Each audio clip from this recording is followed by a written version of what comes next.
आप सभी को मेरा नमस्कार।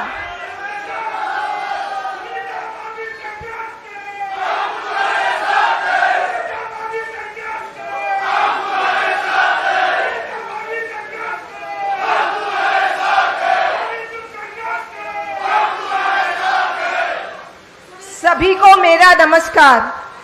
सबसे पहले मैं आप सभी का धन्यवाद करना चाहूंगी, आप सभी का, मंच पर बैठे सभी वरिष्ठ साथियों का।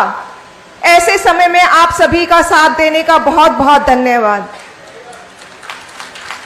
अभी तक आप सभी अब तक समझ तो गए होंगे कि दिल्ली के मुख्यमंत्री अरविंद केजरीवाल को एक गहरे राजनीतिक षड्यंत्र के तहत जेल में डाला हुआ है।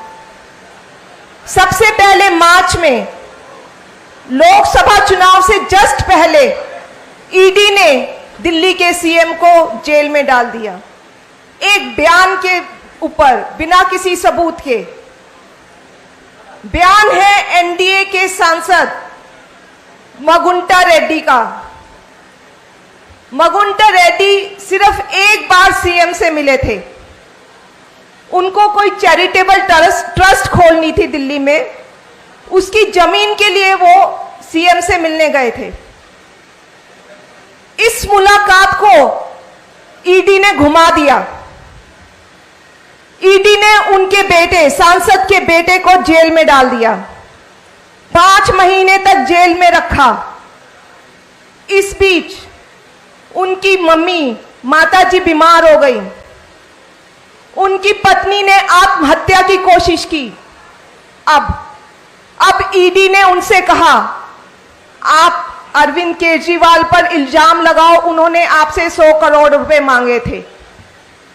डील हो गई दोनों में, झूठा बयान बन गया और अरविंद केजरीवाल को अरेस्ट कर लिया ईडी ने। ईडी ऐसा क्यों करती? ईडी ऐसा इसलिए की क्योंकि ये किसी षड्यंत्र के तहत किया गया था, दबाव के तहत किया गया था।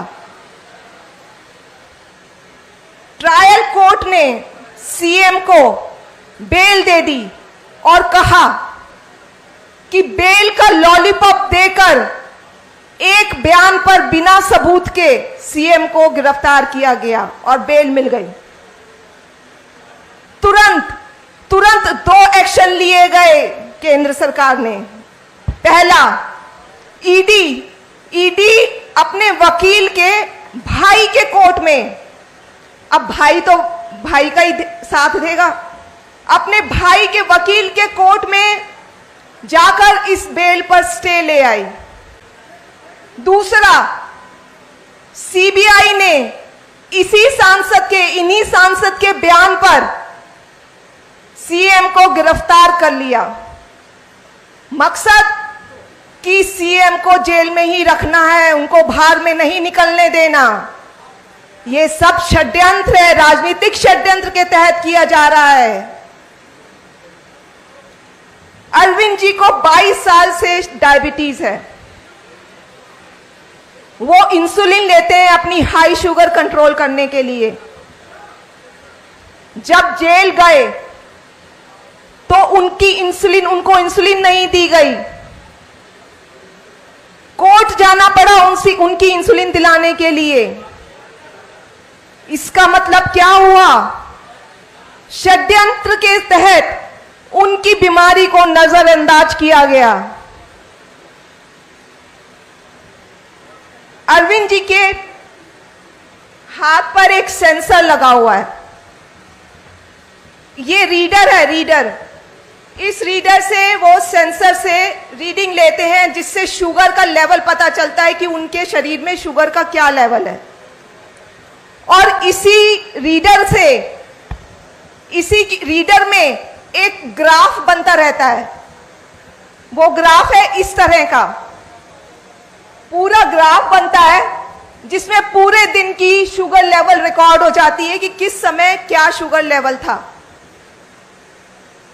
आमतौर पे अगर 70 से नीचे शुगर जाती है तो पेशेंट को कपकपाहट होती है, घबराहट होती है, पसीने छूटते हैं, ये सब लो शुगर के सिम्टम्स हैं। घर में 5-6 महीने में कभी होता है ऐसा मुख्यमंत्री को, तो हम तुरंत उन्हें संभालते हैं, उन्हें कुछ मीठा देते हैं जिससे उनका शुगर लेवल आ जाए।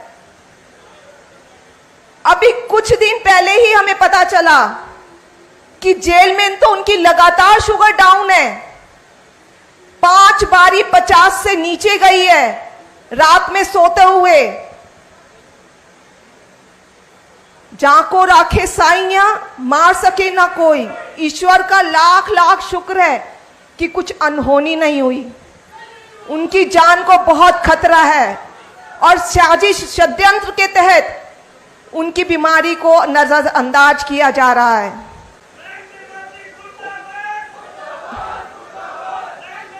ऊपर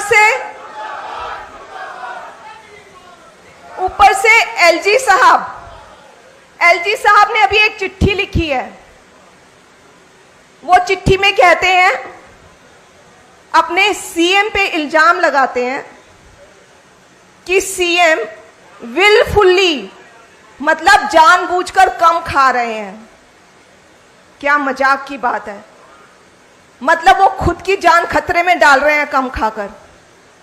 फिर दूसरी तरफ ये भी बोलते हैं कि सीएम इंसुलिन कम ले रहे हैं। मैं एलजी साहब को बताना चाहूंगी कि जब शुगर हाई होती है, इंसुलिन की जरूरत तब पड़ती है। उनकी पहले ही 50 से नीचे शुगर जा रही है, इंसुलिन लेके वो खुद को खत्म करना चाहेंगे। अब आप लोग बताइए, ये तानाशाही नहीं है, ये षड्यंत्र नहीं है क्या बीजेपी सरकार का?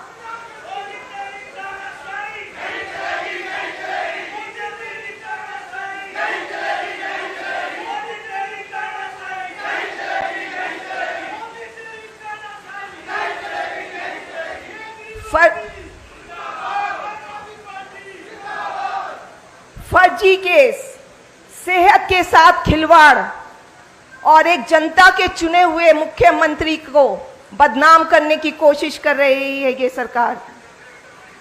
इनका सिर्फ और सिर्फ एक ही मतलब है, एक ही मकसद है कि कैसे दिल्ली के कामों को रोकना है, क्योंकि किसी ना किसी तरह से दिल्ली के लोगों का काम नहीं रुकवाते। वो लड़ाई कर करके सब काम करवाते हैं दिल्ली के लोगों का। भाजपा की राजनीति, भाजपा के 7 सांसद दिए दिल्ली के लोगों ने। आप उनसे पूछिए दिल्ली के लिए इन भाजपा के सांसदों ने क्या काम किया है। इन लोगों की सिर्फ एक ही राजनीति है, नफरत की और काम को रोकने की। लेकिन आपके मुख्यमंत्री, दिल्ली के मुख्यमंत्री इन सब बातों से नहीं डरने वाले। वो दिल्ली के लोगों के लिए, वो सभी लोगों के लिए संघर्ष करेंगे।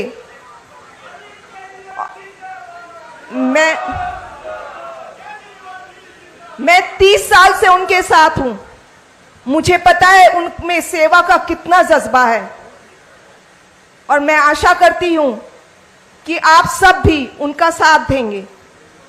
धन्यवाद, नमस्कार।